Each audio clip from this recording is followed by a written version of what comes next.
បើសង្ឃឹមយល់ឃើញថាបើសុកធីចង់ឈ្នះពេជ្រសម្បត្តិត្រូវតែប្រើក្បាច់មួយនេះព័ត៌មានរៀងរាល់ម៉ោងនាំមកជូនលោកអ្នកដោយ CSB Sport Official សួស្តីបងប្អូនខ្ញុំបាទ Admin ផានិតជំនួបរវាងក្របីព្រៃពេជ្រសម្បត្តិនិងមនុស្សឈើសុកធីនាថ្ងៃទី28ខែមិថុនាខាងមុខនេះអ្នកលេងចិត្តសាស្ត្រចិត្តត្រជាក់បើសង្ឃឹមយល់ឃើញថាអ្នកទាំងពីរមានក្បាច់ឈ្នះមួយបែបម្នាក់បន្ថែមពេលលើនោះបើសង្ឃឹមបានគិតថាសុកធី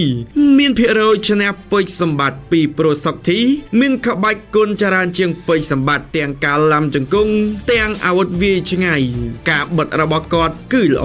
រីឯពេជ្រសម្បត្តិវិញក៏មិនណយដែរដៃគេធ្ងន់និងដើរបោកខ្លាំងអាវុធសុកធីក៏មិនស្រាលប៉ុន្មានដែរបើសង្ឃឹមនិយាយចំថាបើសិនជាសុកធីចង់ឈ្នះពេជ្រសម្បត្តិឲ្យដាច់ស្រេចនោះគឺត្រូវវាយច្រើនជាងការពារប៉ុន្តែបើការពារច្រើនជាងវាយភាគរយគឺពេជ្រសម្បត្តិដឹងតែឈ្នះច្រើនជាងហើយចោះបងប្អូនវិញគិតដូចបើសង្ឃឹមដែរទេកុំភ្លេចចូលរួមបញ្ចេញមតិនៅខាងក្រោមនេះឲ្យ admin បានដឹងផងសូមអរគុណ